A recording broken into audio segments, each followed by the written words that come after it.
1장 17절에서 2장 10절까지 말씀, 제가 가진 성경으로는 구약성경 1288페이지에 있습니다. 제가 한 절, 우리 청년들이 한 절씩 교독하시고 마지막 절 함께 읽도록 하겠습니다. 여호와께서 이미 큰 물고기를 예비하사 요나를 삼키게 하셨으므로 요나가 밤낮 3일을 물고기 뱃속에 있으니라. 이르되 내가 받은 고난으로 말미암아 여호와께 불러 아뢰었더니 주께서 내게 대답하셨고 내가 수월의 뱃속에서 부르짖었더니 주께서 내 음성을 들으셨나이다.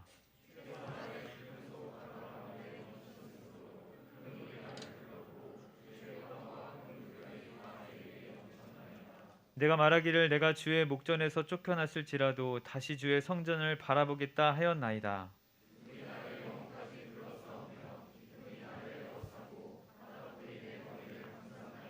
내가 산의 뿌리까지 내려갔사오며 땅이 그 빗장으로 나를 오랫도록 막았사오나 나의 하나님 여호와여 주께서 내 생명을 구덩이에서 건지셨나이다.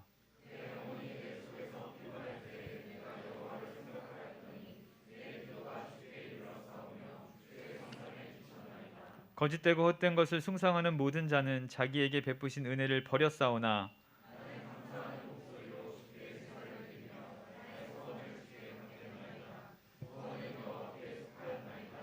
같이 읽습니다. 여호와께서 그 물고기에게 말씀하심에 요나를 육지에 토하니라. 아멘. 요나서는 그 하나님의 부르심을 받은 선지자 요나가 불순종하여 하나님의 말씀을 어기고 그렇게 바다를 뛰어드는 그런 장면이 이어지게 됩니다.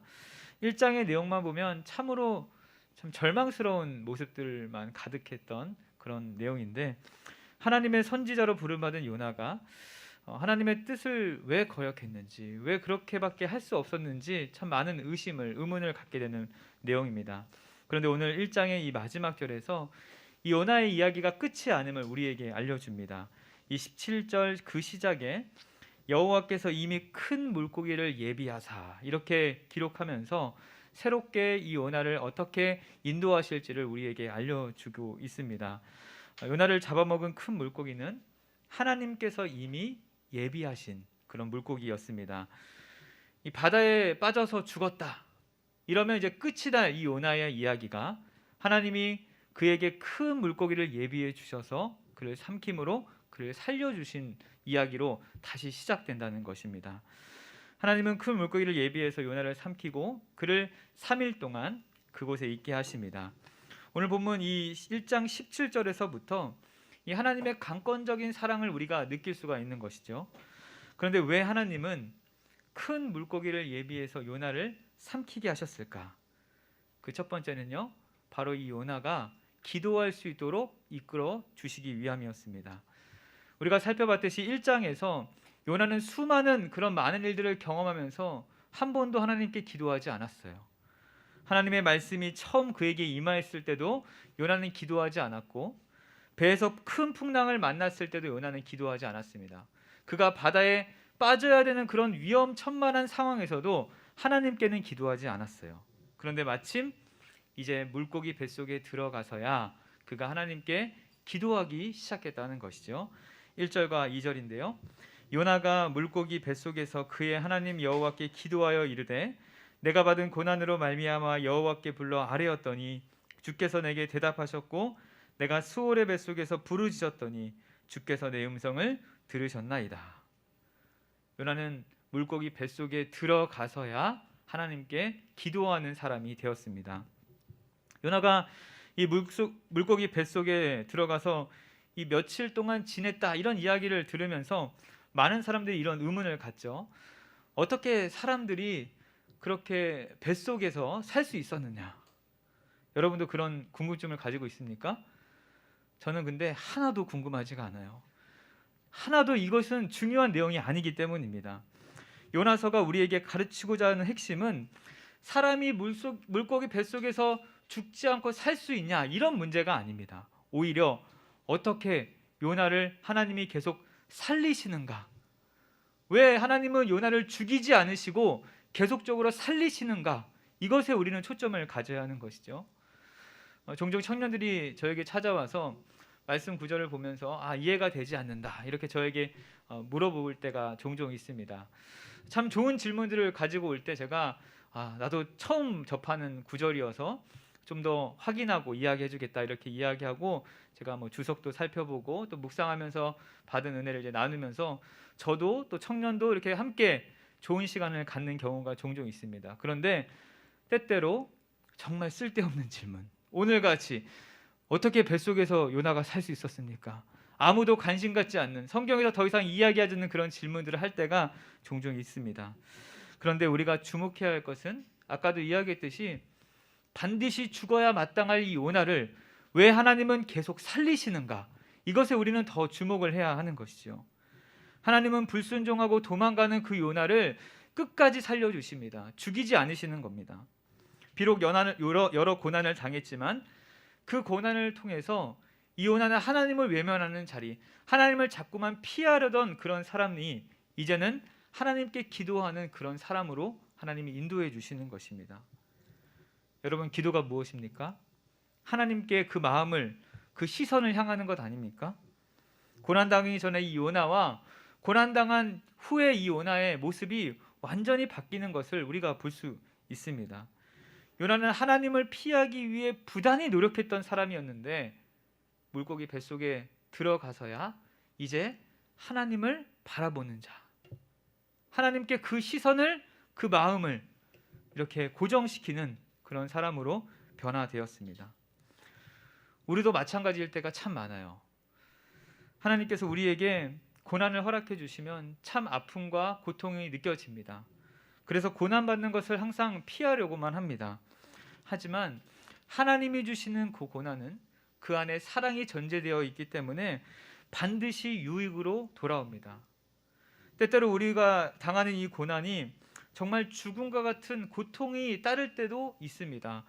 오늘 2장 2절에 보니까 내가 수올의 뱃속에서 부르짖었다 이렇게 고백하고 있는데, 이 수올이라는 것은 죽음, 또 무덤, 죽음의 구덩이라는 뜻을 가지고 있습니다. 요나는 물고기 뱃속에서 이 자신의 모습이 마치 죽음과 고통과 그 죽음의 구덩이에 빠져 있는 것처럼 느껴졌습니다. 그런데 그 자리에서 기도하게 되었다는 거예요. 고난 당하기 전에는 전혀 기도하지 않고 오히려 하나님을 피하고 그렇게 외면했던 요나가 고난을 당한 후에 이제서야 하나님을 바라보는 그런 믿음의 사람으로 변화되었다는 것입니다. 우리 역시 이 하나님 앞에서 요나처럼 잘못을 할 때가 참 많이 있지 않습니까? 그래서 하나님 우리에게 사랑의 매를 허락해 주실 때도 있습니다. 그럴 때마다 너무 마음이 아프고 힘이 들어서 좌절할 때가 있어요. 그런데 부모가 자녀를 훈계하듯이 하나님은 우리를 올바른 길로 인도하기 위해서 우리에게 그렇게 고난을 허락하신다는 거예요. 사랑하는 여러분, 그러기에 여러분에게 있는 고난에 너무 낙심하지 말기를 바랍니다. 하나님의 백성들이 겪는 이 고난에는 결코 이유 없는 고난, 헛된 고난이 없는 거예요. 하나님은 결국 모든 것을 합력하여 선을 이루시고 이 고난을 통해 올바른 자리로 우리를 이끌어 주시기 위해 우리에게 어려움과 고난을 허락하신다는 거예요. 오늘 본문 3절을 함께 읽어보겠습니다. 3절이에요. 시작. 주께서 나를 기쁨 속 바다 가운데에 던지셨으므로 큰 물이 나를 둘렀고 주의 파도와 큰 물결이 다 내 입에 넘쳤나이다.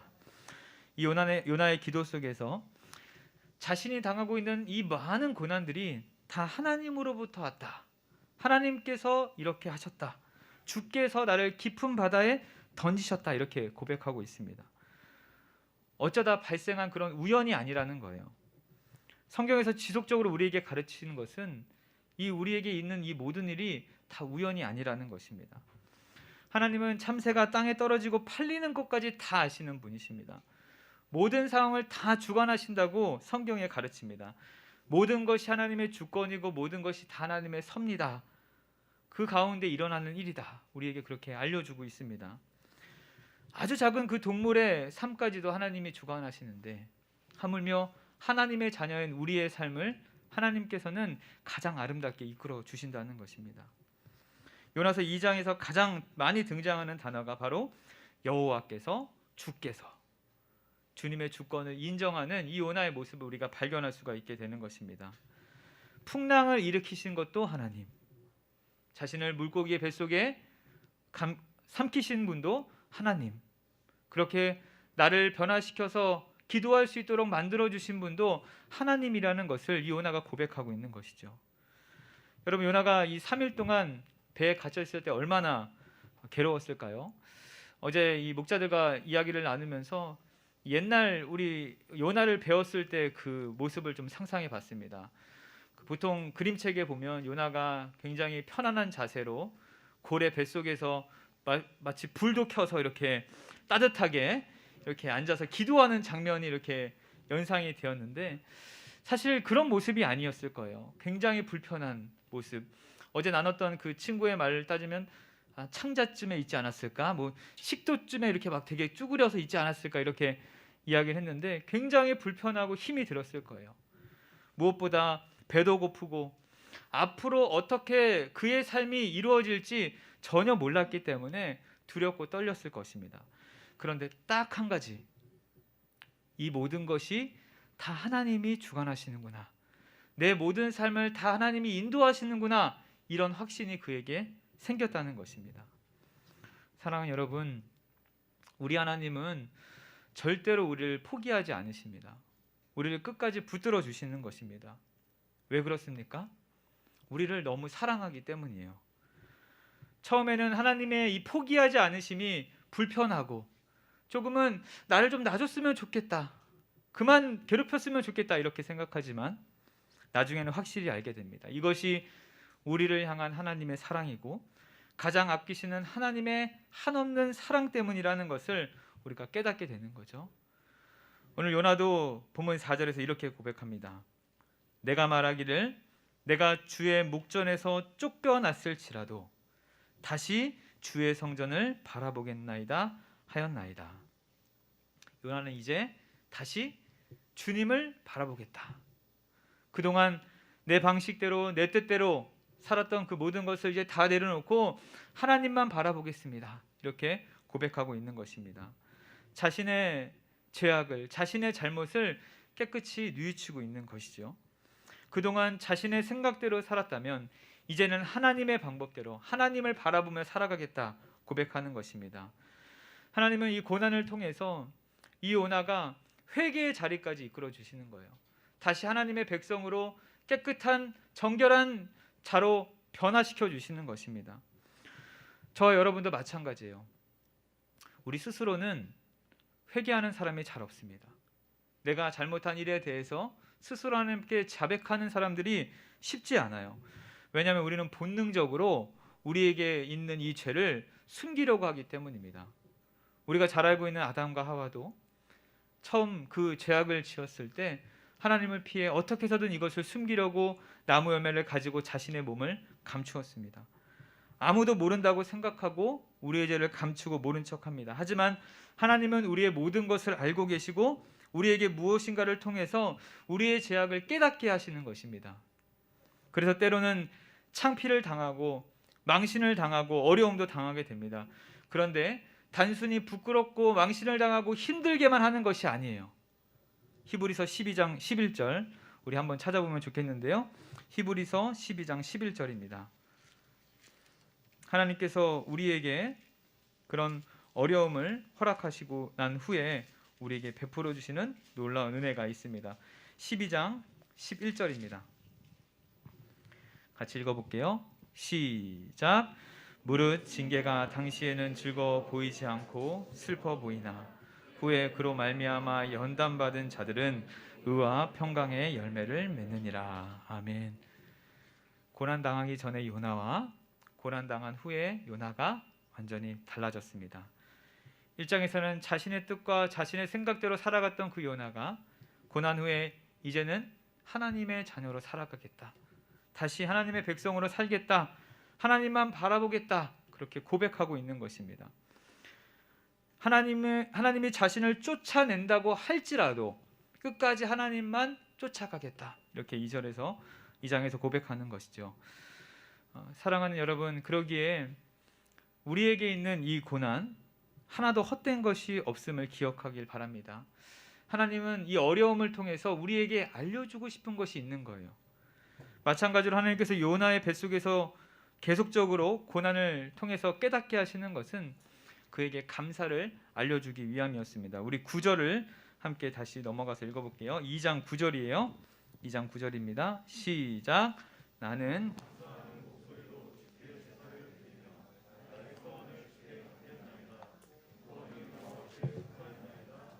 아멘.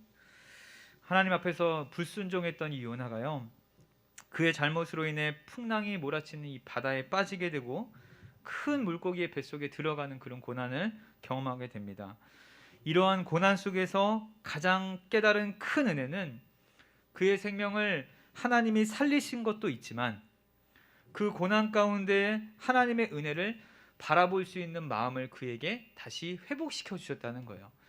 육체를 살리신 것도 너무 감사하고 기쁘지만 다시 하나님의 백성으로 돌려놓은, 다시 영원히 회복되는, 그렇게 하나님의 자녀로 살아갈 수 있도록 인도해 주셨다는 것에 감사할 수 있었다는 것입니다. 처음 니느웨를 향해서 하나님의 말씀을 전하라는 그 명령을 거역했을 때 그 자신의 모습, 다시스로 도망가려고 했던 그 마음은 굉장히 아주 그 마음이 강팍하고 아주 어려웠을 거예요. 그러나 이제 요나가 어떻게 된 것입니까?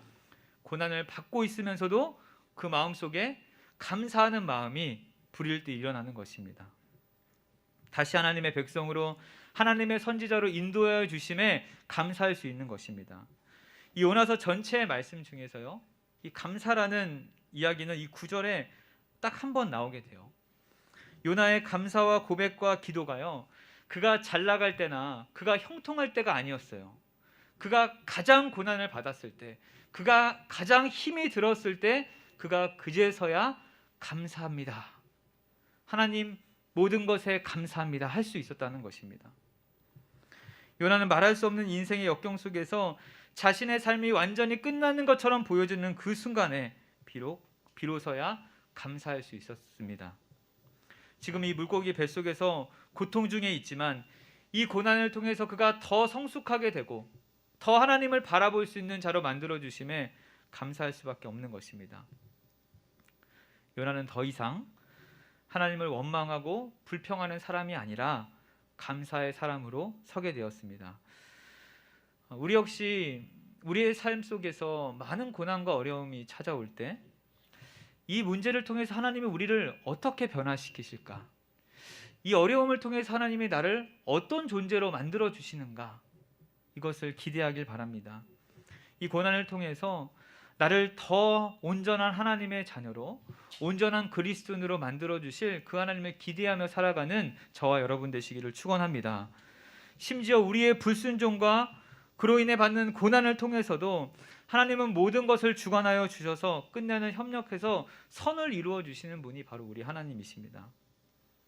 요나가 이 고난을 통해서 가장 크게 배운 것은요, 아무리 어려움과 힘든 고난을 통해서 낙심되고 좌절한 사람이 있을지라도 하나님은 끝까지 그를 놓지 않으시고 붙드시고 회복시키신다는 것입니다. 여러분, 고난은 이 세상 누구나 겪는 것이에요. 오늘 화정우 목사님께서 말씀 통해서도 말씀해 주셨듯이 고난은 항상 우리에게 있는 것입니다. 그러나 믿는 우리들에게 있어서 이 고난은 오히려 우리를 성숙하게 만들 뿐만 아니라 더 하나님을 의지하는 온전한 그리스도인으로 우리를 바꿔주는 역할을 하는 축복과 은혜의 통로라는 사실이에요. 요나가 그랬듯이 저와 여러분에게도 마찬가지입니다. 이 어두운 터널 끝에 빛이 있음을 우리가 기억해야 하는 것입니다. 그래서 성경에서 너무 유명한 구절, 우리에게 이렇게 이야기할 수 있는 거예요. 범사에 감사하라. 우리를 가장 사랑하시는 하나님께서 우리를 가장 선하게 이끌어 주십니다. 그 하나님을 기대하시면서 날마다 감사의 인생을 살아가는 저와 여러분 되기를 간절히 축복합니다. 우리 마지막 요나서 2장 10절을 한번 읽어보면 좋겠어요. 요나서 2장 10절이에요. 같이 읽습니다. 시작. 여호와께서 그 물고기에게 말씀하시매 요나를 육지에 토하니라. 아멘. 오늘 본문 마지막에 보니까 요나를 어디에 토합니까?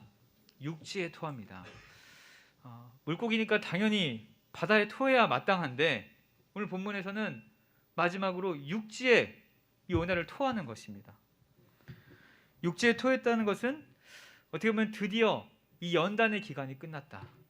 어떤 목사님은 마침내 요나가 물고기 뱃속이라는 고난의 학교를 졸업했다 이렇게 표현했습니다. 하나님은 단순히 죽기 전에 회개시키기 위해서 물고기 뱃속에 요나를 삼키게 한 거 아니에요. 요나를 변화시켜서 다시 살리고자, 그 사명을 잘 감당하고자, 그렇게 변화된 사람으로 계속적으로 살아가도록 요나를 끝내는 육지에 토하게 하십니다. 요나를 다시 회복시켜서 하나님이 맡기신 그 소명을 잘 감당할 수 있는 기회를 허락해 주시는 것이죠. 하나님의 사람으로 다시 살아갈 수 있도록 인도하여 주십니다. 우리 하나님을 믿는 백성들에게 있어서 우리가 이 땅을 어떻게 살아가야 하나 이런 소명들을 참 중요하게 생각합니다. 그런데 우리는 소명을 이야기할 때 어떤 과업이나 어떤 일을 이야기할 때가 참 많아요. 그래서 요나에게 있어서 소명은 마치 그 니느웨 백성들에게 이 하나님의 말씀을 전하는 것이었다, 이렇게 우리가 판단할 때가 참 많이 있습니다. 그런데 요나의 소명은 그것만이 아니었어요. 하나님이 어떤 분이신지를 그가 아는 것이 바로 그의 인생의 가장 중요한 핵심이었다는 거예요. 하나님은 요나가 아니어도 니느웨 백성들에게 하나님의 말씀을 전하게 하실 수 있었습니다. 그런데 굳이 요나를 통해서 하시는 이유가 무엇입니까? 왜 자꾸 하나님이 요나를 붙잡으시는 거예요? 요나와 함께하고 싶으시기 때문이에요. 요나와 계속적으로 동행하기를 원하기 때문입니다.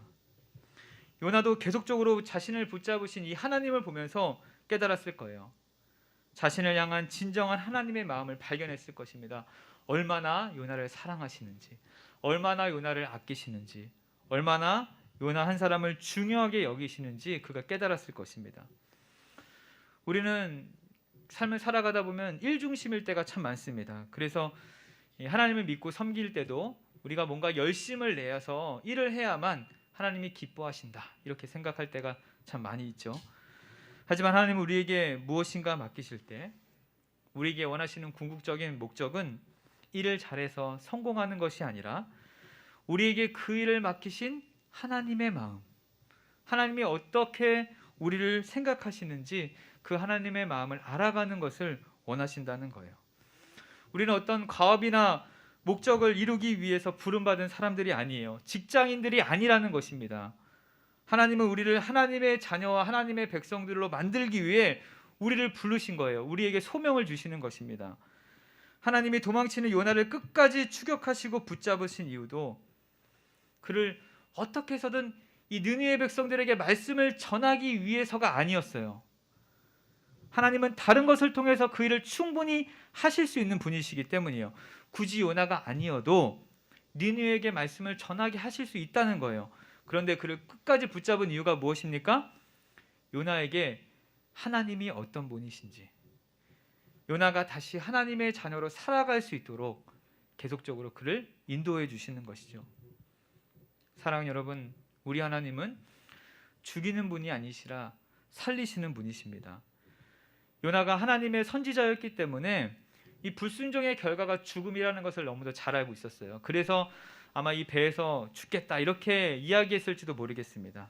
하지만 하나님은 그를 죽이시지 않고 끝까지 살려주시는 것입니다. 그를 기도의 자리로 이끌어 주셔서 마침내 고난 중에 하나님을 찬양하는 자로 만드시는 거예요. 범죄한 자를 죽이는 것이 아니라 용서하시고 다시 살리시는 하나님, 무수한 인간의 반역과 그런 거절 속에서도 끝까지 그를 사랑하여 주셔서 다시 하나님의 자녀로 만드시는 것이 하나님의 마음이라는 거예요. 그 하나님의 마음이 어떤 것인지, 그 하나님의 은혜와 사랑이 얼마나 깊은 것인지 알게 하려고 하나님은 요나를 계속적으로 살리시는 것입니다. 나의 마음을 좀 알아달라, 내가 너를 얼마나 사랑하는지 좀 알아달라, 하나님이 그렇게 요나에게 계속적으로 말씀하시는 것입니다. 여러분, 하나님이 우리의 인생을 계속적으로 간섭하시는 이유도 동일해요.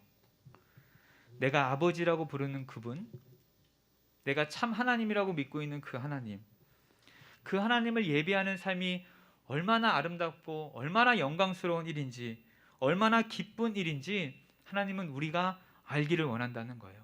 우리가 무엇인가 잘해서 하나님을 기쁘시게 하는 것으로 원치 않으시고 하나님을 알아가는 것만으로도 하나님은 기뻐하신다는 거예요. 단순히 하나님을, 우리를 지으신 창조주 하나님으로 끝나지 않고 나를 아들 삼으신, 나를 자녀 삼으신 그 아버지 하나님의 마음을 알아서 그분의 생명과 심장까지도 우리에게 주시기를 원하시는 분이 바로 우리 하나님이십니다. 계속적으로 인격적인 만남과 교제를 통해 함께하고 싶어 하시는 것입니다.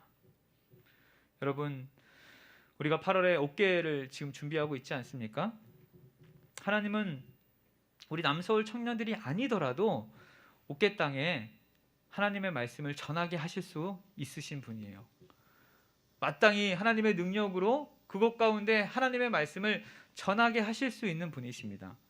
그런데 굳이 그 더운 여름에 왜 우리를 사용하시는 것입니까? 이 선교를 통해 우리가 먼저 하나님이 어떤 분이신지를 알기를 원한다는 사실입니다.